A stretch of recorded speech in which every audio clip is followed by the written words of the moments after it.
Bonsoir à tous et bienvenue dans cette nouvelle vidéo. Aujourd'hui, j'ai décidé de te parler de nouveau de la posture de thérapeute, mais sur un axe différent. C'est un axe que j'avais déjà utilisé pour une publication sur Instagram. C'est l'idée de la main tendue. Comme ça, offerte.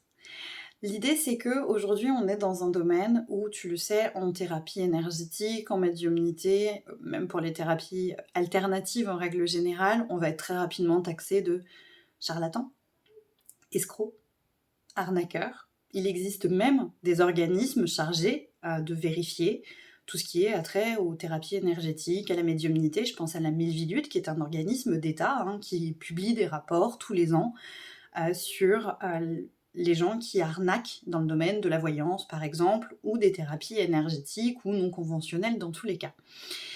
C'est donc un point important, et c'est vrai que pour moi, quelqu'un qui exerce de façon main tendue, c'est plutôt bon signe, et ça peut vous permettre du coup de vous inquiéter au bon moment pour ne pas tomber justement vers ce type de prestation, vers ce type de thérapeute.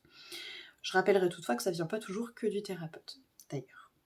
Dans tous les cas, l'idée de la main tendue, c'est quoi? C'est que la main, elle est offerte, en soutien, vraiment, pour vous aider, pour vous accompagner, pour vous guider, pour vous orienter.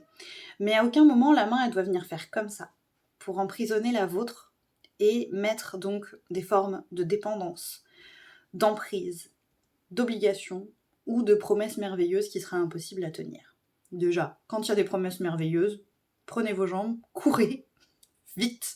C'est pas possible. Les recettes miracles, ça n'existe pas. Clairement, les thérapies énergétiques, la médiumnité, dans ma réalité à moi, c'est du soutien, c'est du conseil, c'est de l'aiguillage. On va vous apporter des pistes de réflexion. Mais le travail, au final, c'est vous qui le ferez toujours.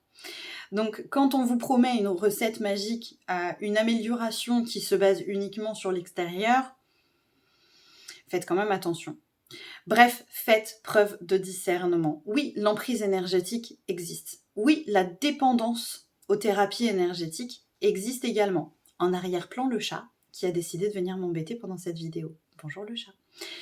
Donc oui, l'emprise énergétique, ça existe. La dépendance, ça existe. Moi, j'ai vu des personnes accros à la voyance qui cherchent à toujours consulter un médium, consulter un médium, consulter un voyant, pour savoir, pour prendre leurs décisions.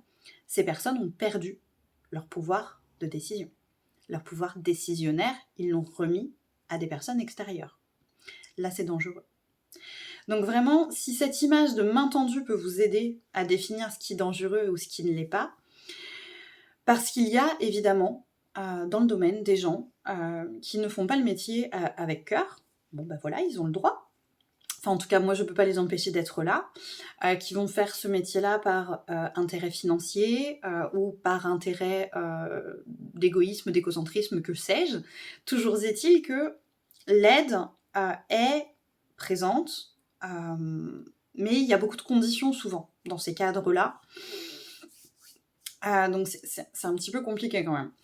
Ensuite, l'emprise énergétique, elle existe également. Je ne vais pas rentrer dans les détails dans cette vidéo. Si vous avez des questions, je vous invite à les mettre soit en commentaire, soit à m'écrire en MP. Vous avez toutes mes coordonnées sur le site internet qui est en bio, vous le savez.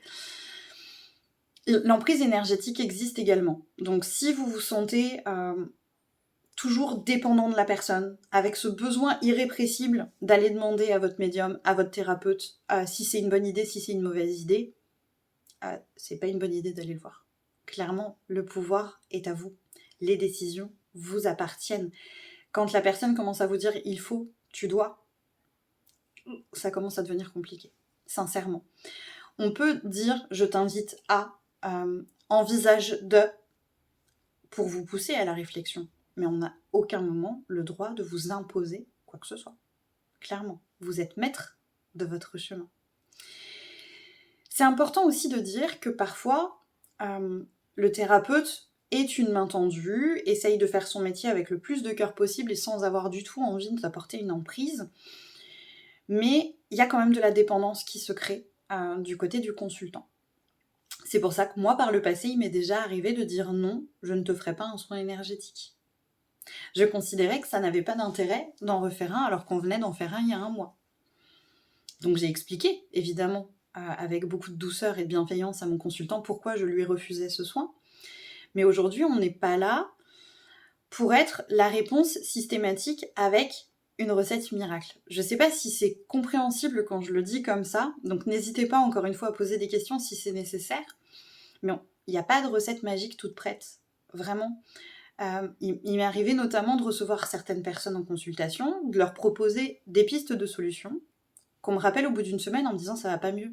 Ah, alors qu'est-ce qui s'est passé quand tu as essayé tel ou tel point ? Je l'ai pas essayé. Oui, mais si tu viens me consulter pour avoir des pistes de solutions, que je t'offre les pistes de solutions, que tu les mets pas en place, mais que tu reviens vers moi me demander de l'aide, c'est que tu n'es pas prêt à faire le travail. Donc que tu commences déjà à rentrer dans une forme de dépendance où tu me places au-dessus avec des réponses supplémentaires, que j'ai pas forcément, et avec toute la remise de ton pouvoir personnel qui est remise à moi, au thérapeute. Là c'est pareil, attention, votre discernement doit reprendre le dessus et vous dire « Mais non, personne ne peut faire le travail à ma place. Personne ne peut changer vos schémas répétitifs à votre place. Personne ne peut accueillir vos émotions à votre place. Personne ne peut libérer certains poids de votre passé, de votre histoire à votre place. On peut vous y accompagner, on peut vous guider, on peut vous apporter des pistes, des solutions qui sont possibles et envisageables, mais on ne peut pas le faire pour vous. Quand vous allez chez le docteur parce que vous êtes malade, il vous donne une ordonnance. Il ne vient pas avec vous à la pharmacie tous les jours pour vérifier que vous prenez vos médicaments, etc. Non, il vous fait confiance, il vous dit tiens, fais comme ça. Nous, on peut vous apporter ce type de solution. Vous dire, si j'étais à ta place, je pourrais essayer, par exemple, je dis n'importe quoi, d'écrire, de faire les bonhommes allumettes, bref, des solutions, ça dépend de quoi on est en train de parler, il y en a plein, mais je peux apporter certaines solutions, te faire une petite liste de choses qui peuvent te convenir, mais si tu mets rien du tout en place, ça t'appartient, c'est à toi. Moi, j'ai pas à t'obliger à faire quoi que ce soit. Vous comprenez ?